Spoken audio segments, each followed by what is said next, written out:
Quiero invitarlo a este espacio, está ya conectado con nosotros Antonio Gagliardo. Con él vamos a hablar sobre las situaciones de la justicia en nuestro país. Pues definitivamente muchos de los abogados, muchos de los jueces están pidiendo en estos momentos seguridad, esto frente a los fallos que dan y frente a los mensajes que están enviando de parte del crimen organizado. Así que bueno, mientras me conecto con él, también quiero darles otra información importante, puesto a que en otros temas que competen también a la Policía Nacional, en uno de los puertos de Guayaquil, tras operativos coordinados entre agentes de la Unidad Nacional de Investigación de Puertos y Aeropuertos y la Unidad Canina, se aprendieron un total de 68 kilos, 812 gramos de clorhidrato de cocaína, con lo que habrían sido contaminados 2 contenedores con banano de exportación que tenían como destino Alemania y Turquía. La droga estaba oculta en los paneles externos de refrigeración de los contenedores y fueron detectadas con la ayuda de un can. Estas operaciones impiden que en manos de potenciales consumidores lleguen 688.120 dosis. La Policía Nacional del Ecuador no da tregua al tráfico de drogas. Y para hablar del crimen organizado y de estos temas, estoy ya conectada, como les había dicho, pues con Antonio Gagliardo. Él es un abogado que nos va a dar a conocer qué está pasando en estos momentos en nuestro país e incluso frente a los mensajes que, como yo ya les decía, está enviando el crimen organizado. Bienvenido a este espacio, excelente tarde, gracias por atender este conversatorio que de alguna manera es necesario y es oportuno frente a lo que vimos esta mañana, ¿no es cierto?, en donde un fiscal a plena luz del día fue asesinado. Sí, muy buenas noches, gracias por esta invitación a este prestigioso programa como es el de Radio Sonorama. Bien, lo que puedo decir que aquí en Guayaquil estamos totalmente preocupados con lo que está ocurriendo con la delincuencia. Hoy, frente a la Fiscalía General de Guayaquil y a una iglesia que está al lado de la fiscalía, mataron de manera impune y cobarde a un fiscal amigo mío, al doctor Edgar Escobar, que lo mataron ahí. Él estaba caminando hacia la fiscalía, se acercaron 2 personas y uno de ellos le disparó 7 disparos que acabaron con su vida. Es decir, ya la delincuencia no tiene respeto que una persona sea fiscal, sea juez, y lo mata delante de una institución encargada de luchar contra la delincuencia, como es la Fiscalía, al pie de la institución. Ya la delincuencia ha perdido todo miedo a enfrentar a las personas, y es un mensaje que nadie está seguro en nuestro país, que pueden matar a cualquier ciudadano, sea autoridad, sea un ciudadano a pie. No hay respeto a la vida de nadie. Todos nos sentimos en zozobra, nos sentimos de que prácticamente estamos a la deriva. Estamos en un país donde la vida ya no tiene precio. Entonces, afortunadamente en este caso se han detenido a 2 personas, una de ellas menor de edad y otro chico de 19 años, ¿no? Entonces imagínense a dónde han llegado los límites de delincuencia lamentable en nuestra ciudad de Guayaquil. Sin duda, de alguna forma, por ejemplo, hoy escuchábamos las declaraciones de Saquicela, en donde él decía que definitivamente sí estaría de acuerdo con que algunos fiscales, incluso más personal de la fiscalía, tenga, por favor, él ha pedido incluso protección para poder actuar con mayor celeridad y seguridad en sus fallos. Sí, o sea, la policía tiene que ver de dónde saca personal, porque el problema es que hay déficit de policías en el país, a fin de que ciertos fiscales y jueces que manejen temas delicados puedan contar con un resguardo policial permanente. Si alguien está investigando un caso muy delicado donde están involucradas personas del crimen organizado, narcotraficantes, jefes de bandas, de sicarios, etcétera, lo más digno y lo más lógico que tiene que haber es que ese fiscal o ese juez que tiene que resolver tenga las garantías del caso de precautelar su seguridad, su vida y la de sus familiares.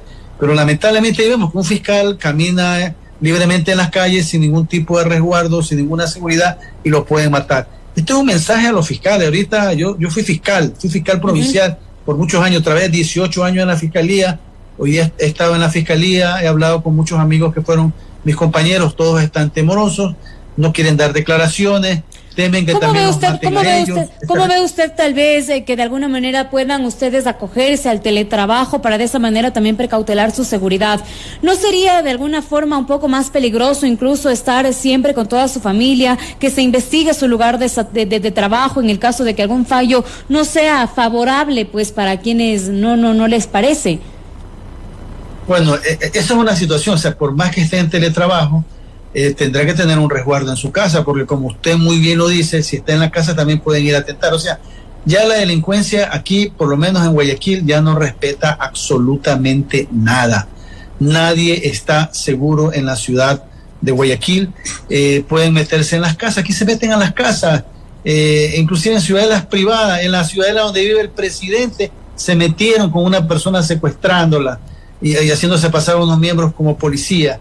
En fin, o sea, aquí el gobierno debe tomar ya medidas drásticas. Se está saliendo de la mano esta situación de la delincuencia. Hay que darle con mano dura.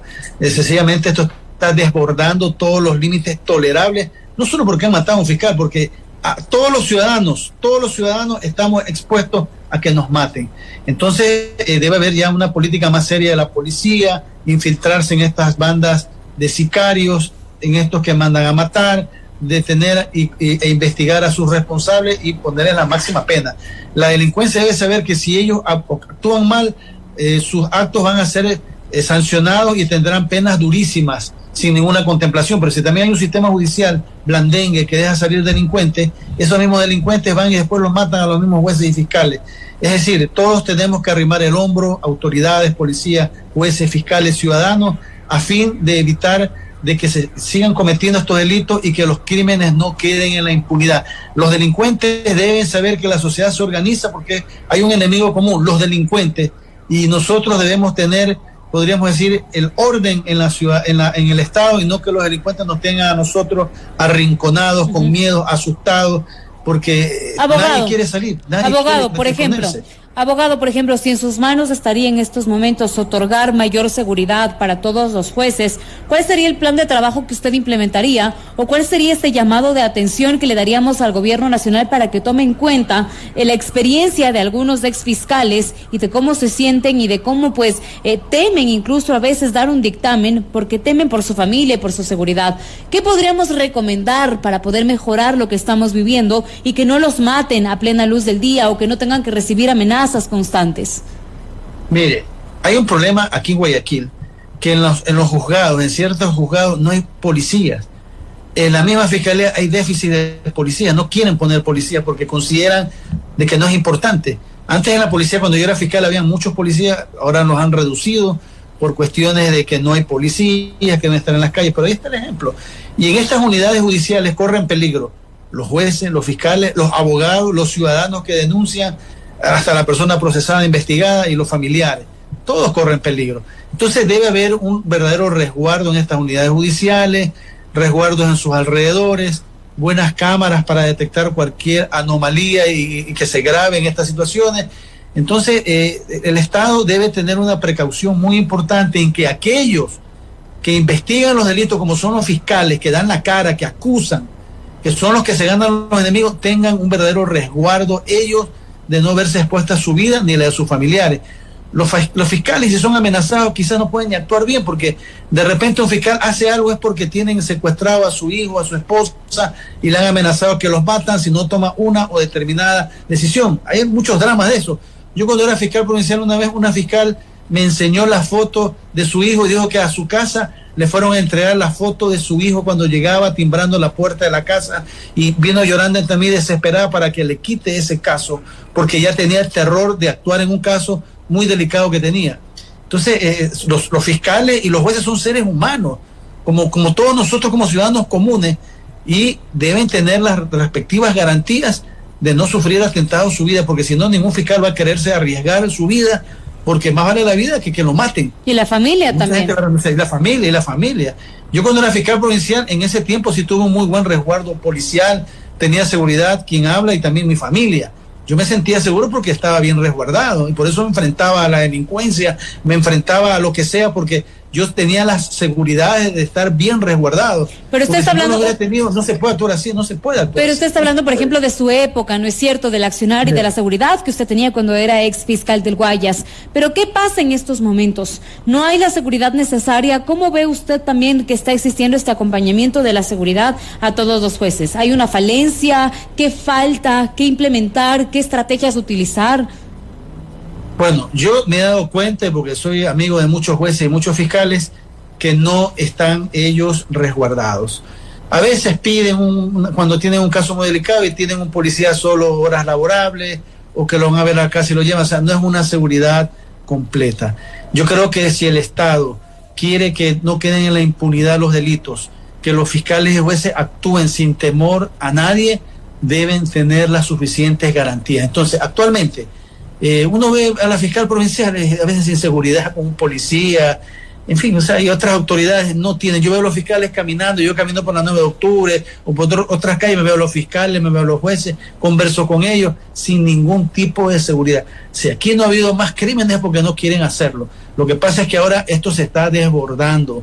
Antes no había esto, ahora cada día es peor. Aquí en el distrito de Guayas ya hay 1000 asesinatos, ya sobrepasaron los 1000 asesinatos y todavía no terminan las estadísticas de este año. Es decir, cada vez aumenta de una manera exorbitante el número de crímenes aquí en el distrito de Guayas. Es terrible lo que estamos pasando, es terrible. Sin duda, pero entonces a eso me refiero. Ya conocemos las falencias. Usted desde su experiencia menciona que tiene incluso amigos que están involucrados en el sistema. ¿Qué debe hacer las autoridades? ¿Otorgarles más seguridad, implementar más agentes, más policías que sean especializados en este tipo de protección? ¿Qué hacer frente a estos casos? Incluso tomando en cuenta que ya se viene un nuevo concurso de jueces en donde pues muchos de ellos van a tener que actuar contra la corrupción de nuestro país. Bueno, en primer lugar, deben tener un resguardo policial la gran mayoría de jueces y fiscales. No pueden andar así ahí sin ningún tipo de seguridad, y si lo requiere el fiscal, en casos especiales hasta resguardar a su familia. Segundo, debería permitirse a los jueces y fiscales poder portar armas. Imagínense, uno no puede ni siquiera defenderse, esa es una falencia. O sea, no podemos dudar que si un juez o un fiscal tiene un arma va a ser para delinquir. Entonces, por lo menos también, si no dan a veces una eficiente defensa a los estamentos de seguridad, por lo menos puedan defenderse. También yo lo hacía, la vida del fiscal y el juez es una vida muy sacrificada. Yo evitaba ir a fiestas, evitaba exponerme en lugares públicos, salir, en fin, yo evitaba justamente para esta situación, pero aquí cuando este fiscal quizás lo hacía y lo cogieron yendo caminando a su trabajo. Ya eso es algo que no se puede eludir, entrar a un trabajo, ¿no? También debe haber más videoconferencias en lo que son las audiencias telemáticas y tener seguridad. Y también la policía dar una mayor seguridad a todos los edificios e infraestructuras de la función judicial y de la fiscalía. Eso tiene que hacerse ya.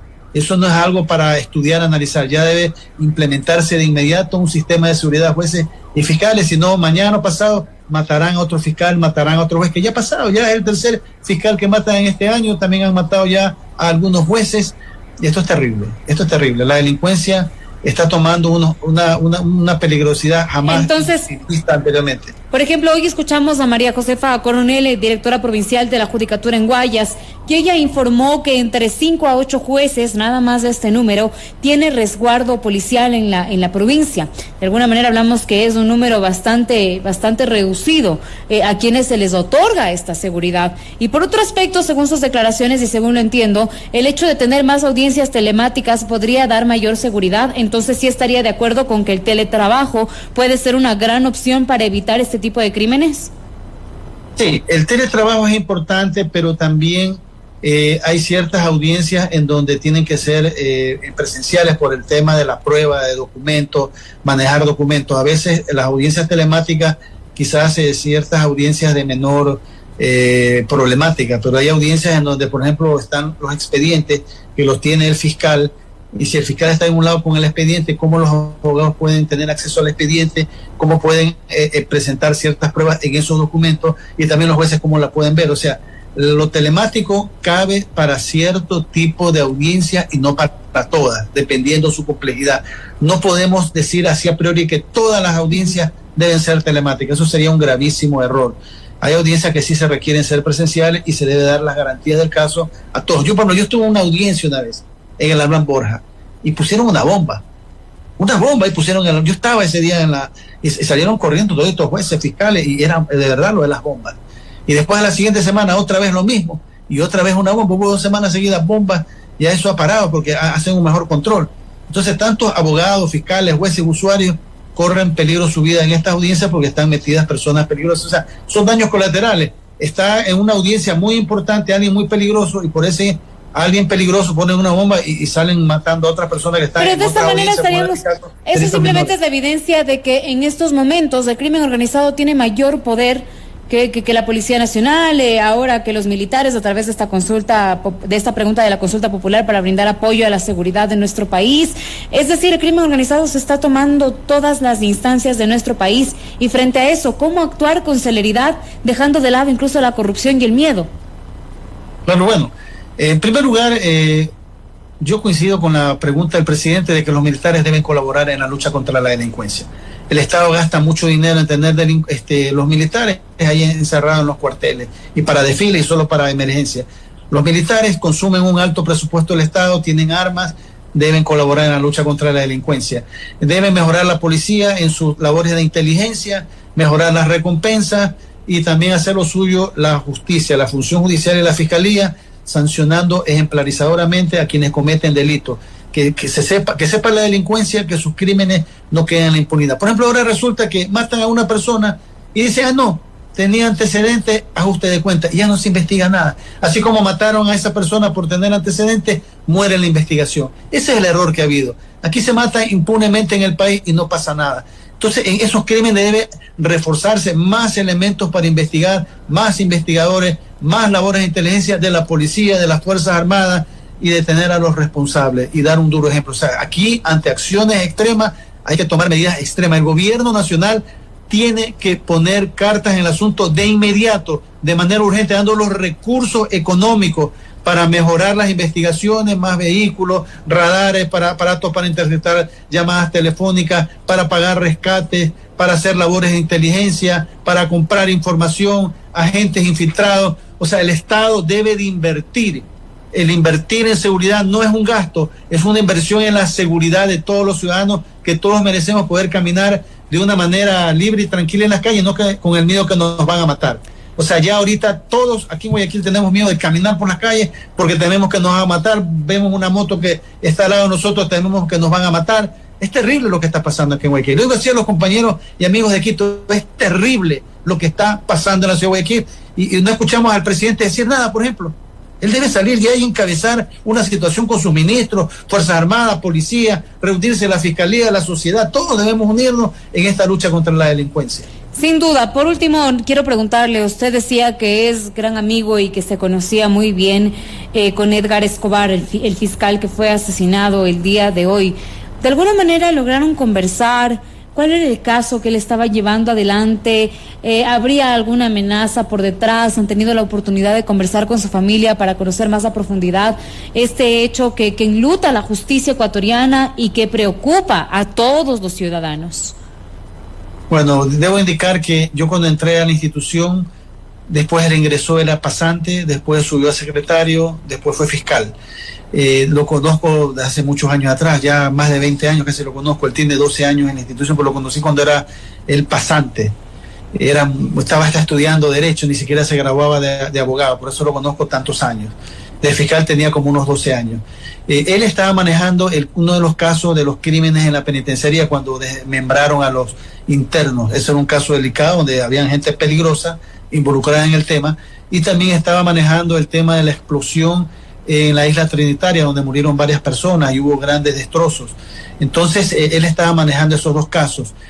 Alguien habló con la esposa, que la conozco porque es jueza, estuvo presente en la conversación y me comentó que ella en la casa nunca escuchó ningún tipo de amenaza que haya sufrido él, porque a veces uno en la casa comenta que teme que tuvo un problema, una amenaza.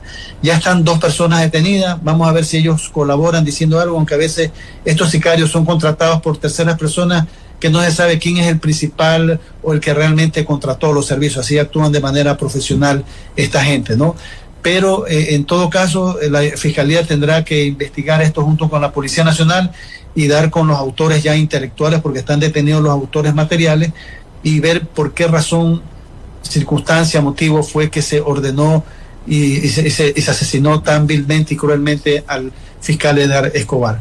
Nada más para puntualizar en algo que a mí me queda una duda. Uno como, por ejemplo, como fiscal, ¿tiene la opción de declinar el hacerse cargo de un caso?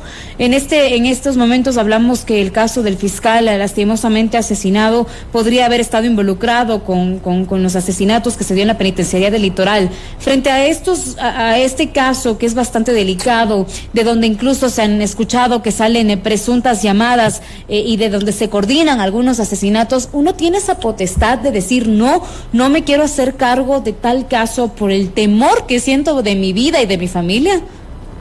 O sea, no se puede excusar salvo que demuestre un peligro en su vida. Yo le comento, yo tuve el caso de una fiscal que llevaba un caso delicado antinarcótico y me enseñó la foto de su hijo que se la mandaron a dejar diciéndole, sabemos quién es tu hijo y a qué hora llega. Entonces ella me suplicó que la saquen del caso, yo ordené que la cambien. O sea, un caso así se puede sacar, pero también no pueden los fiscales vivir en esa zozobra. Ese es el riesgo. El ser fiscal ahora es un gravísimo riesgo. O sea, uno como jefe, yo lo hice una vez a una fiscal, le saqué del caso porque temió por su vida y por la vida de su hijo. Yo lo hice. Si hay esto, un fiscal puede hablar con el fiscal superior y pedir un cambio. Pero esto no es algo normal, no está arreglado en la ley, ya es una situación que acepte la excusa del fiscal por alguna situación. Las excusas caben cuando son amigos íntimos o enemigos manifiestos una de las partes. Pero esto de tener este tipo de amenazas, ahí es cuando debe dársele todo el respaldo a ese fiscal o juez para actuar correctamente o aceptársele salir. Sino que también el problema ahí viene, que se le acepta al uno, viene el otro, también tiene miedo y todo el mundo va a tener miedo, nadie quiere actuar.